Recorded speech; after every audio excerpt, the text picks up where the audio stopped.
Bonjour et bienvenue dans mon journal de lecture. Aujourd'hui, retour en enfance avec le petit Nicolas et les copains.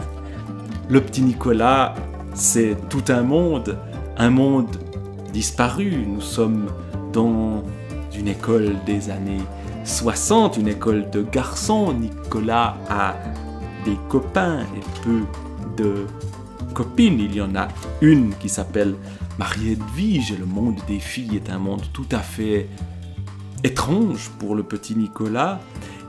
On est évidemment avec les dessins de Sampé ici et les salles de classe. Tiens, en voilà une qui nous montre bien l'époque, un jour de pluie où on a ouvert les fenêtres et évidemment tout ne s'est pas si bien passé que ça.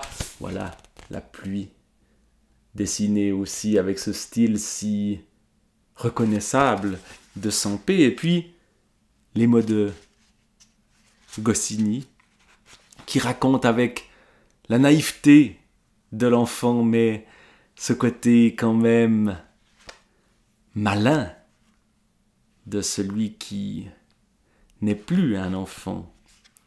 Ces histoires assez banales, par exemple, sur la boîte de crayons couleur, qui faisait rêver à l'époque, sur les campeurs, on imagine, sur le terrain vague, un camping alors qu'on ne campe pas vraiment.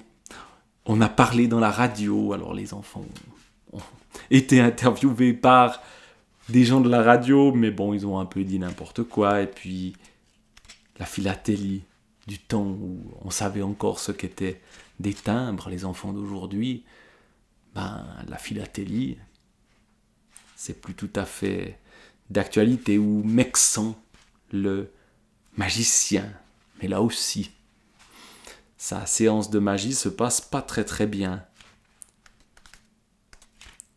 Ou le jeu d'échecs qui, au départ, est très sérieux.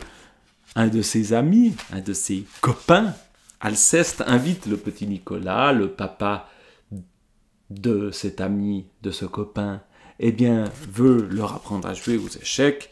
Et pour finir, le jeu d'échecs, ça donne ça.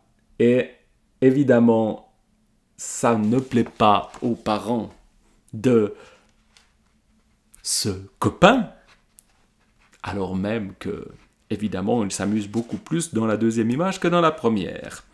Alors, peut-être que je vais lire une histoire, puisqu'on a en fait dans Le Petit Nicolas et les copains, une série de petites histoires. On pourrait par exemple lire celle qui s'appelle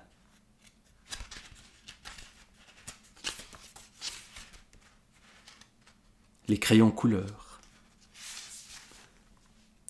Ce matin, avant que je parte pour l'école, le facteur a apporté un paquet pour moi, un cadeau de mémé. Il est chouette, le facteur. Ça, c'est un mot qui vient quasiment à chaque page. Chouette ou terrible, qui marque aussi une époque. Je ne pense pas qu'il y a beaucoup d'enfants aujourd'hui qui emploient le terme « chouette » pour parler de crayon couleur. Papa, qui était en train de prendre son café au lait, a dit « aïe aïe aïe, les catastrophes en perspective ». Et maman, ça ne lui a pas plu que papa dise ça. Et elle s'est mise à crier que chaque fois que sa maman, ma mémé, faisait quelque chose, papa trouvait à redire. Et papa a dit qu'il voulait prendre son café au lait tranquille. Café au lait, ça c'est aussi daté. C'est aussi cette époque-là où on buvait du café au lait, je me souviens même, on brassait ça avec des grosses cuillères dans des immenses tasses, des mugs comme on dirait aujourd'hui, mais c'est pas comme ça qu'on parlait en ce temps-là. Donc il voulait prendre son café au lait tranquille et maman lui a dit que, oh bien sûr, elle était juste bonne à préparer le café au lait et à faire le ménage, et papa a dit qu'il n'avait jamais dit ça, mais que ce n'était pas trop demandé que de vouloir un peu la paix à la maison, Lui qui travaillait durement pour que maman ait de quoi préparer le café au lait. Encore une fois, un rôle des hommes et des femmes qui aujourd'hui est remis en cause. À l'époque, c'était quelque chose d'assez ordinaire, même si la maman se plaint quand même.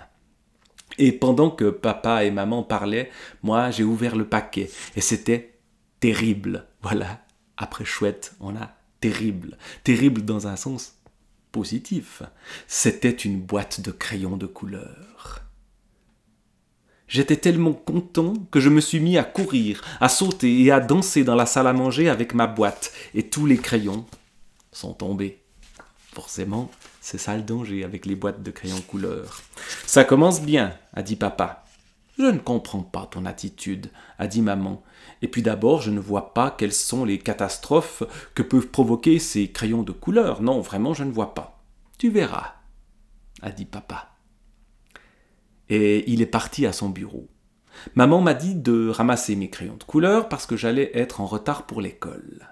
Alors moi, je me suis dépêché de remettre les crayons dans la boîte et j'ai demandé à maman si je pouvais les emmener à l'école.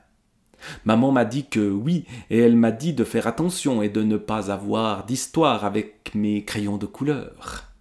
J'ai promis, j'ai mis la boîte dans mon cartable et je suis parti. Je ne comprends pas, maman et papa. Chaque fois que je reçois un cadeau, ils sont sûrs que je vais faire des bêtises. C'est peut-être parce que, effectivement, il fait des bêtises à chaque fois. Mais lisons la suite. Je suis arrivé à l'école juste quand la cloche sonnait pour entrer en classe. Moi, j'étais tout fier de ma boîte de crayons de couleur et j'étais impatient de la montrer aux copains. C'est vrai, à l'école, c'est toujours Geoffroy qui apporte des choses que lui achète son papa, qui est très riche.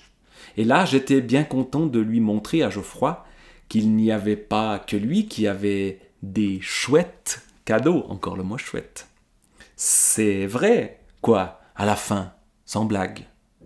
En classe, la maîtresse a appelé Clotaire au tableau, et pendant qu'elle l'interrogeait, j'ai montré ma boîte à Alceste, qui est assis à côté de moi. C'est rien chouette, encore, c'est rien chouette. En plus, ce rien, ici pour dire c'est très chouette, quoi. Encore une fois, là, qui s'exprime comme ça aujourd'hui, ce langage des enfants qui évolue encore plus rapidement que le langage des adultes. C'est rien chouette, m'a dit Alceste. C'est ma mémé qui me les a envoyés, j'ai expliqué. Qu'est-ce que c'est a demandé Joachim. Et Alceste a passé la boîte à Joachim, qui l'a passé à Mexan, qui l'a passé à Eudes, qui l'a passé à Rufus, qui l'a passé à Geoffroy, qui a fait une drôle de tête. Mais comme ils étaient tous là à ouvrir la boîte et à sortir des crayons pour les regarder et pour les essayer, moi, j'ai eu peur que la maîtresse les voie et se mette à confisquer les crayons. Alors je me suis mis à faire des gestes à Geoffroy pour qu'il me rende la boîte. Et la maîtresse a crié « Nicolas, qu'est-ce que vous avez à remuer et à faire le pitre ?» Elle m'a fait drôlement peur, la maîtresse. Et je me suis mis à pleurer. Je lui ai expliqué que j'avais une boîte de crayons de couleur que m'avait envoyée ma mémé et que je voulais que les autres me la rendent. La maîtresse m'a regardé avec des gros yeux. Elle a fait un soupir et elle a dit « Bien, que celui qui a la boîte de Nicolas la lui rende. » Geoffroy s'est levé et m'a rendu la boîte. Et moi, j'ai regardé dedans et il manquait des tas de crayons. « Qu'est-ce qu'il y a encore ?» m'a demandé la maîtresse. « Il manque des crayons. » Je lui ai expliqué. « Que celui qui a les crayons de Nicolas les lui rende, » a dit la maîtresse. Alors tous les copains se sont levés pour venir m'apporter les crayons. La maîtresse s'est mise à taper sur son bureau avec sa règle et elle nous a donné des punitions à tous. Nous devons conjuguer le verbe « Je ne dois pas prendre prétexte des crayons de couleur pour interrompre le cours et semer le désordre dans la classe. » Le seul qui n'a pas été puni, à part Agnon qui est le chouchou de la maîtresse et qui était absent parce qu'il a les oreillons, c'est Clotaire qui était interrogé au tableau. Lui, il a été privé de récré, comme d'habitude chaque fois qu'il est interrogé. Et on voit ici la maîtresse avec les élèves. et les crayons de couleur qui se passent, même s'il n'y a pas de couleur dans le dessin de Sampé. Quand la récré a sonné, j'ai emmené ma boîte de crayons de couleur avec moi pour pouvoir en parler avec les copains, sans risque d'avoir des punitions. Mais dans la cour, quand j'ai ouvert la boîte, j'ai vu qu'il manquait le crayon jaune. « Il me manque le jaune !» j'ai crié. « Qu'on me rende le jaune !»« Tu commences à nous embêter avec tes crayons, a dit Geoffroy. À cause de toi, on a été punis. » Alors là, je me suis mis drôlement en colère. « Si vous n'aviez pas fait les guignols, il ne serait rien arrivé, j'ai dit. Ce qu'il y a, c'est que vous êtes tous des jaloux. Et si je ne retrouve pas le voleur, je me plaindrai. »« C'est Eudes qui a le jaune, a crié Rufus. Il est tout rouge. »« Eh, vous avez entendu les gars, j'ai fait une blague. J'ai dit qu'Eudes avait volé le jaune parce qu'il était tout rouge. » Et tous se sont mis à rigoler. Et moi aussi, parce qu'elle était bonne celle-là. Et je la raconterai à papa. Le seul qui n'a pas rigolé, c'est Eudes, qui est allé vers Rufus et qui lui a donné un coup de poing sur le nez. « Alors c'est qui le voleur ?» a demandé Eudes. Et il a donné un coup de poing sur le nez de Geoffroy. « Mais je n'ai rien dit, moi !» a crié Geoffroy, qui n'aime pas recevoir des coups de poing sur le nez, surtout quand c'est Eudes qui les donne. Moi, ça m'a fait rigoler le coup de Geoffroy qui recevait un coup de poing sur le nez quand il ne s'y attendait pas. Et Geoffroy a couru vers moi, et il m'a donné une claque en traître, et ma boîte de crayons de couleur est tombée, et nous nous sommes battus. Le bouillon, c'est notre surveillant, qui arrive très souvent, et chaque fois d'ailleurs, on nous redit que c'est le nom du surveillant, le bouillon. Le bouillon, c'est notre surveillant. Il est arrivé en courant. Il nous a séparés, il nous a traités de bande de petits sauvages. Il a dit qu'il ne voulait même pas savoir de quoi il s'agissait et il nous a donné 100 lignes à chacun. Moi, j'ai rien à voir là-dedans, a dit Alceste. J'étais en train de manger ma tartine. C'est ce que fait toujours Alceste. Il fait que de bouffer, il a les doigts pleins de beurre à chaque fois. Moi non plus, a dit Joachim. J'étais en train de demander à Alceste de m'en donner un bout. Tu peux toujours courir, a dit Alceste. Alors Joachim a donné une baffe à Alceste et le bouillon leur a donné 200 lignes à chacun. Quand je suis revenu à la maison pour déjeuner, j'étais pas content du tout. Ma boîte de crayons de couleur était démolie. Il y avait des crayons cassés et il me manquait toujours le jaune. Et je me suis mis à pleurer dans la salle à manger en expliquant à maman le coup des punitions. Et puis papa est arrivé et il a dit « Allons, je vois que je ne m'étais pas trompé. Il y a eu des catastrophes avec ces crayons de couleur. » « Il ne faut rien exagérer, » a dit maman. Et puis on a entendu un grand bruit. C'était papa qui venait de tomber en mettant le pied sur mon crayon jaune qui était devant la porte de la salle à manger. Nouvelle catastrophe pour terminer. Donc il y a un plaisir à lire ces histoires du petit Nicolas, ces histoires d'un enfant naïf encore et qui nous fait penser à notre propre enfance, même si ça n'était pas tout à fait à la même époque. Il y a des choses qui sont restées, qui ont peut-être disparu aujourd'hui, mais qui sont restées au fond dans la vie de beaucoup d'enfants. Les crayons de couleur, ça a fasciné des générations d'enfants et j'espère que ça continue d'en fasciner. Puis ces noms de copains qui ont tous leurs petites particularités, ça aussi, et les dessins. Il y a un petit côté Titeuf,